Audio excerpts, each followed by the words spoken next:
Praise the Lord. सबको जय मसीह की। आइए परमेश्वर का वचन से कुछ बातों को देखकर हम आपके साथ प्रार्थना करने के लिए मैं चाहता हूं। पवित्र बाइबल खोलकर हम पढ़ेंगे याकूब पहला अध्याय का 22 वचन। याकूब की पत्री पहला अध्याय का 22वां वचन। परंतु वचन पर चलने वाले बनो और केवल सुनने वाला ही नहीं जो अपने आप को धोखा देते हैं। याकूब अपने विश्वासियों को इस बातों को सिखाता है, वचन को अनुसार चलने वाले बनो। सिर्फ सुनने वाला अपने आप को धोखा को दे देता है। जो व्यक्ति परमेश्वर का वचन, जो पवित्र शास्त्र है, जो बाइबल है, जो परमेश्वर आपको और हमको दिया हुआ बहुमूल्य वचन है, इस वचन को मात्र सुनने वाला नहीं, बल्कि जो वचन हम सुने हैं, जो वचन हम पढ़े हैं और उस वचन के अनुसार चलने वाला, उसके अनुसार चलने वाले बनने के लिए याकूब ने हम सबों को बोलते हैं। हाँ भाई बहन, आजकल बहुत सा मसीह लोगों को वचन के द्वारा नए नए बातों को सुनने के लिए चाहते हैं, लेकिन जो वचन वे लोग सुने हैं और जितना वचन उनको मालूम है, जानकारी है, और उस वचन के अनुसार चलने वाला बहुत कम है। हम मत्ती 7 अध्याय 24 वचन से लेके 27 वचन तक पढ़ के देखेंगे तो हमें यह मालूम पड़ता है, वहां बुद्धिमान मनुष्य और निर्बुद्धिमान मनुष्य के बारे में हम लोग देखते हैं। और वहां लिखा हुआ है, जो कोई मेरे ये बातें सुनकर उन्हें मानते हैं वो उस बुद्धिमान मनुष्य के समान ठहरेगा जिसने अपने घर चट्टान पर बनाया। जो परमेश्वर का वचन को सुनकर उसको अनुसार कर रहे हैं वो बुद्धिमान मनुष्य के समान ठहरेगा, जो व्यक्ति चट्टान पर अपना घर को बनाया। और जिनके बारे में निर्बुद्धिमान करके वचन कहता है, जो व्यक्ति वचन को सुनकर उसके अनुसार जो नहीं करता है वो निर्बुद्धिमान है। और यीशु मसीह भी हमें यह सिखाते हैं, वचन के सुनकर उसके अनुसार जो करते हैं वो बुद्धिमान है। वो व्यक्ति अपना घर को चट्टान पर बनाया, जितना भी आंधी, जितना भी तूफान, जितना भी लहर आए वो घर ठहरेगा। जो व्यक्ति वचन को सुनकर उसके अनुसार नहीं करते हैं वो निर्बुद्धिमान है। वो बालू पर अपना घर को बनाया, जहां आंधी तूफान लहर आए हैं वो घर गिर पड़ा है। हाँ भाई बहन, आज परमेश्वर हमें इस बातों को स्मरण दिलाते हैं। हम वचन को मात्र सुनने वाला नहीं, पवित्र शास्त्र को, पवित्र वचन को मात्र सुनने वाला नहीं, बल्कि उसके अनुसार चलने वाला बने। और याकूब दूसरा अध्याय 19वां वचन में हम लोग ऐसा पढ़ते हैं, याकूब ने कहता है, हाँ दुष्ट आत्मा भी विश्वास रखता और थरथराते हैं। दुष्ट आत्मा भी परमेश्वर के बारे में विश्वास रखता है और दुष्ट आत्मा परमेश्वर का नाम को सुनकर थरथराते भी हैं। हो सकता है आप और हम कह सकते हैं, हम यीशु के ऊपर विश्वास रखते हैं, क्या फायदा? दुष्ट आत्मा भी विश्वास रखता है और एक कदम आगे जाकर दुष्ट आत्मा परमेश्वर के सामने थरथराते भी हैं। लेकिन फर्क यह है, दुष्ट आत्मा परमेश्वर के वचन के अनुसार चलता नहीं है। इसलिए आप और हम परमेश्वर का वचन को सुनकर और परमेश्वर के ऊपर विश्वास कर उसके अनुसार नहीं चलेंगे, हम भी उस दुष्ट आत्मा के समान बन जाएंगे। सिर्फ विश्वास करते हैं, मानते हैं और छोड़ देते हैं। लेकिन जो भाई बहन अपना जीवन में फर्क को लाना चाहते हैं, या अपने जीवन में परमेश्वर का आशीष को पाना चाहते हैं, वे लोग परमेश्वर का वचन को मात्र सुनने वाला नहीं, बल्कि उसके अनुसार चलने वाले बनेंगे। हम सबोपदेशक 12 अध्याय 13 वचन में ऐसा पढ़ते हैं। सबोपदेशक 12 का 13, अंत की बात यह है कि परमेश्वर का भय मान और उसके आज्ञा को पालन कर। अंतिम बात यह है, सब कुछ उस ज्ञानी ने, उस बुद्धिमान ने बताकर अंत बात को कह रहा है। अंत के बाद यह है कि परमेश्वर का भय मान और उसका आज्ञा को पालन कर। परमेश्वर का भय मानकर और उसका आज्ञा को पालन करना है, यही अंत बात है, यही मुख्य बात है, यही सबसे जरूरी है। हाँ, परमेश्वर की बातों को भय मानकर और उसको पालन करने के लिए परमेश्वर आज आपको और हमको पुकारते हैं। परमेश्वर के वचन को आज्ञा मानने से या परमेश्वर के वचन के अनुसार चलने से क्या फायदा है, क्या आशीष है? बाइबल में से हम बहुत सी बातों को हम देख सकते हैं। कुछ उदाहरण को आपके बीच में हमारे बोलने के लिए मैं चाहता हूं। लूका रचित सुसमाचार 5 अध्याय 1 वचन से लेके 7 वचन तक हम पढ़ के देखेंगे। वहां परमेश्वर के वचन के सुनकर उसके अनुसार करने के चलते, वहां उस संभव आप जानते होंगे, पतरस रात भर मछली पकड़ने के लिए प्रयास कर रहा था, लेकिन एक भी मछली नहीं मिला। लेकिन यीशु मसीह ने सुबह आकर उनको यह आज्ञा दिया, उस किनारे, उस तरह, उस दिशा में अपना जाल को फेंको और आगे जाके जाल को फेंको। तो उसका वचन को आज्ञा मानकर 5वां वचन में हम लोग ऐसा पढ़ते हैं, आपके वचन के अनुसार, पतरस कह रहा है, परमेश्वर के वचन के अनुसार जब उन्होंने जाल फेंका, बहुत सा मछलियां मिला। और हम लोग वहां यह देखते हैं, वहां पतरस का गरीबता दूर हुआ और अमीरता आया। रात भर प्रयास किया, एक छोटा सा छोटा भी मछली नहीं मिला। उनका जीवन में एक गरीबता था, आगे खाने के लिए कुछ नहीं है। लेकिन जब परमेश्वर का वचन को आज्ञा माना, उनका गरीबता दूर हुआ, उनका जीवन में आशीष, वो अमीर बन गया, उनके पास ज्यादा हो गया। Poverty goes and prosperity comes when you believe and do according to the word of God. जब आप परमेश्वर का वचन को आज्ञा मानकर परमेश्वर का वचन पर चलेंगे, तब आपका गरीबता दूर होगा, अमीरता आएगा। और यूहन्ना 2 अध्याय 1 वचन से लेके 11 वचन तक पढ़ के देखेंगे। वहां काना का शादी में कमी हो गया, दाखरस का कमी हो गया। और जब वे लोग यीशु मसीह का वचन को ऊपर विश्वास कर कर 6 घड़ा में पानी भरकर और उस पानी को ले जाकर पिलाया, वहां वो दाखरस बन गया। जब परमेश्वर का वचन को मानकर उसके अनुसार चलेंगे, वहां कमी जाकर, कमी दूर होकर भरपूरी आएगा। Your deficit goes and abundance come when you believe and you do according to the word of God. तीसरी बात, 2 राजा 5 अध्याय 1 वचन से लेकर 14 वचन तक पढ़ के देखेंगे।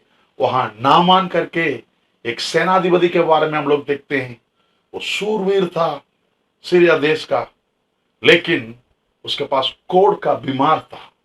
लेकिन वहां हम लोग ये देखते हैं, जब वे नामान नबी का बातों को आज्ञा मानकर उसके अनुसार किया, पहले उसके अनुसार करने के लिए मन नहीं था। वो बोला, क्या हमारा देश में नदी नहीं है हम स्नान करने के लिए, हम डूबने के लिए करके बोला था।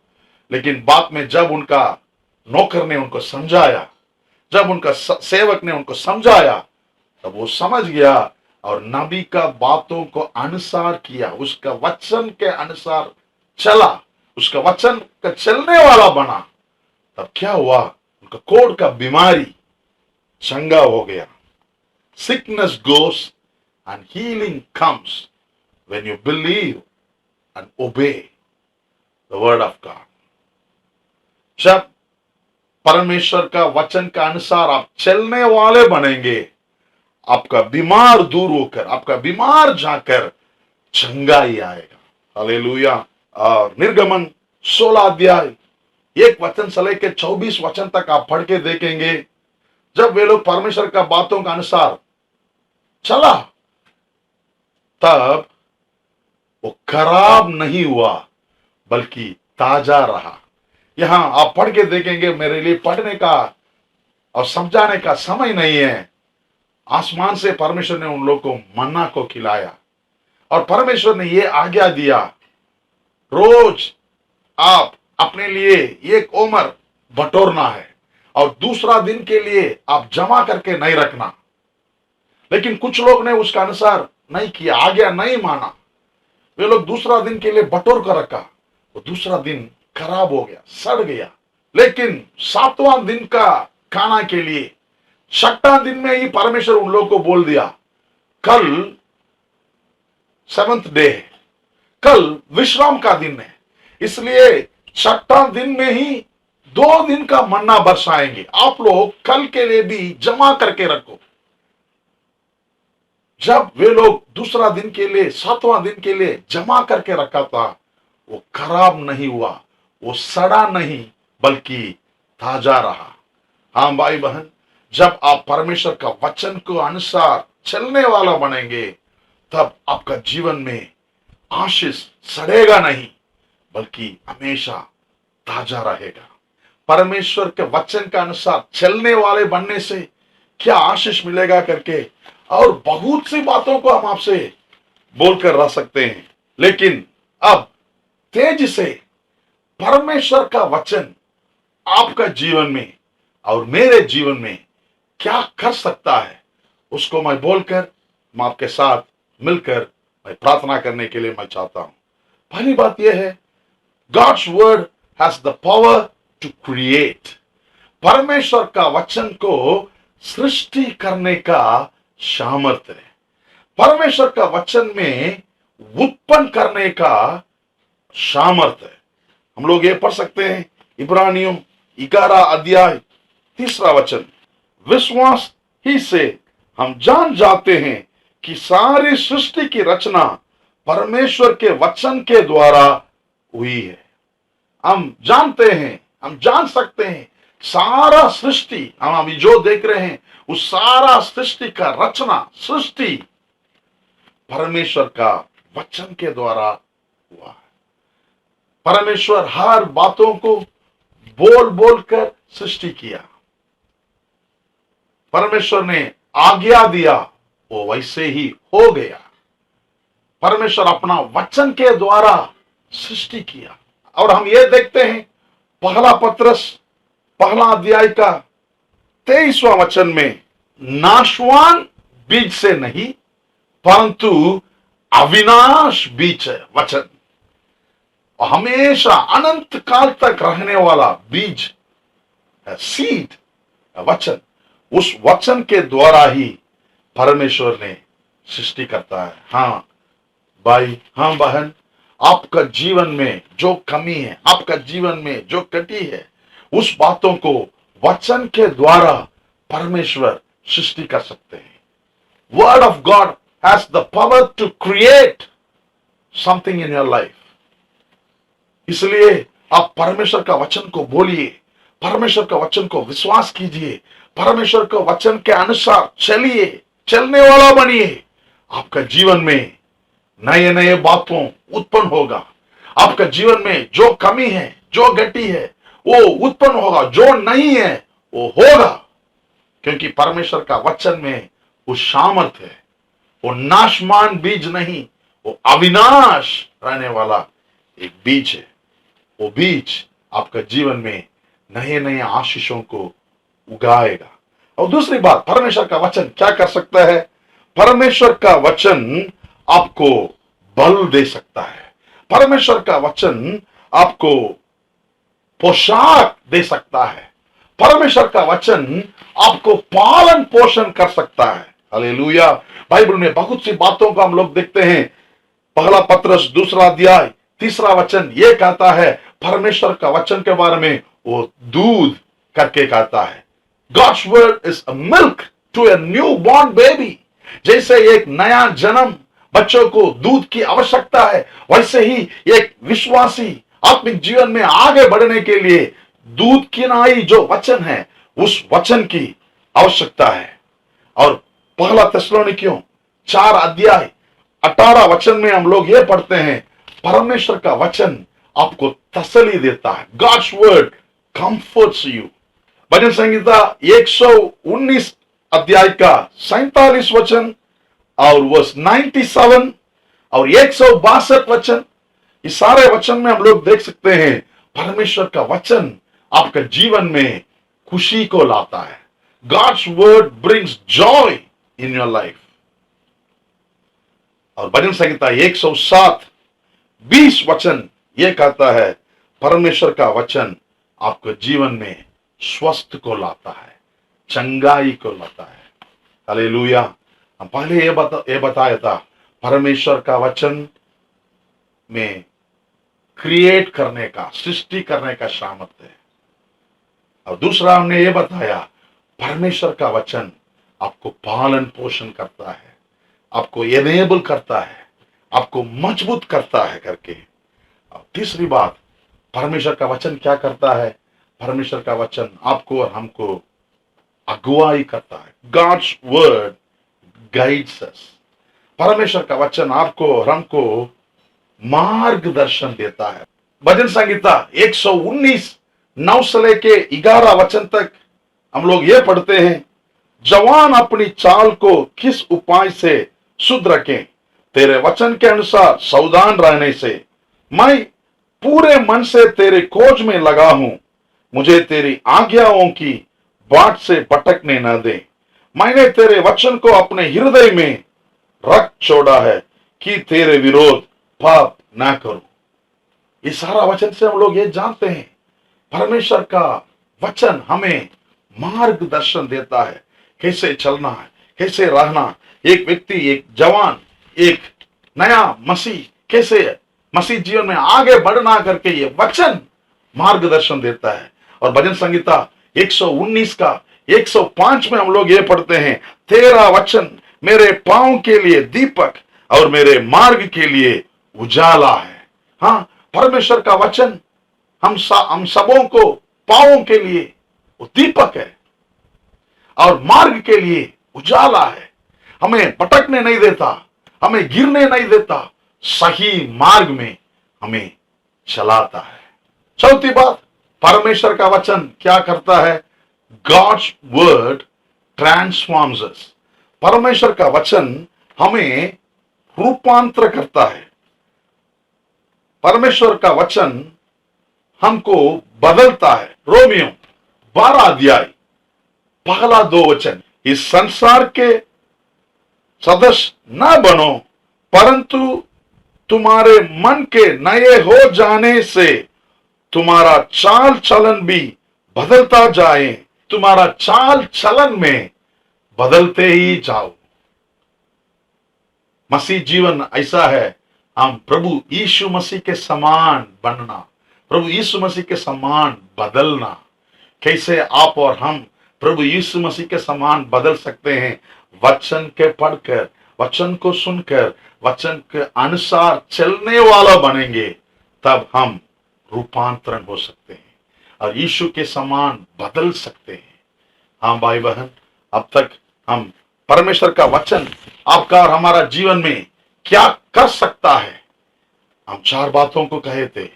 परमेश्वर का वचन में क्या सामर्थ है, हमने 4 बातों को कहे थे। पहले, God's word has the power to create। परमेश्वर का वचन में सृष्टि करने का सामर्थ्य है। और दूसरी बात, God's word nourishes you। God's word enables and strengthens you। परमेश्वर का वचन आपको पालन पोषण करता है। परमेश्वर का वचन आपको बल देता है करके हमने बताया। और तीसरी बात, गॉड्स वर्ड गाइड्स यू, परमेश्वर का वचन आपको मार्गदर्शन देता है। और चौथी बात, गॉड्स वर्ड ट्रांसफॉर्म्स यू, परमेश्वर का वचन आपके नए मनुष्य के रूप में बदलता है, आपका चाल चलन को बदलता है। इसलिए वचन को मात्र सुनने वाला मत बनो, उसके अनुसार चलने वाला बनो। आइए हम प्रार्थना करेंगे। प्यारे प्रभु जी, हम धन्यवाद देते हैं इस सुंदर समय के लिए। हम सबको आप पवित्र वचन को आपने दिया और हम लोग उस पवित्र वचन को तुच्छ नहीं जानना, परंतु उस वचन को भय के साथ, विश्वास के साथ पढ़ने के लिए, आज्ञा मानने के लिए, पालन पोषण करने के लिए, उसके अनुसार चलने वाले बनने के लिए अनुग्रह दीजिए प्रभु जी। और जितना भी आशीष को हम लोग ने देखा, आपका वचन के द्वारा आने वाला आशीष, वो सारा आशीष हमारा भाई बहन के ऊपर आने पाए, उनका कार्य को, उनका सेवा को और उनका परिवार को और हमारा सारा भाई बहन को प्रभु आप आशीष कर सारे इज्जत आदर महिमा आपको देते हैं। नासरी यीशु मसीह के नाम से इस छोटे से विनती को मैं मांगता हूं, आमीन। God bless you. परमेश्वर का वचन के अनुसार चलने वाला बनिए।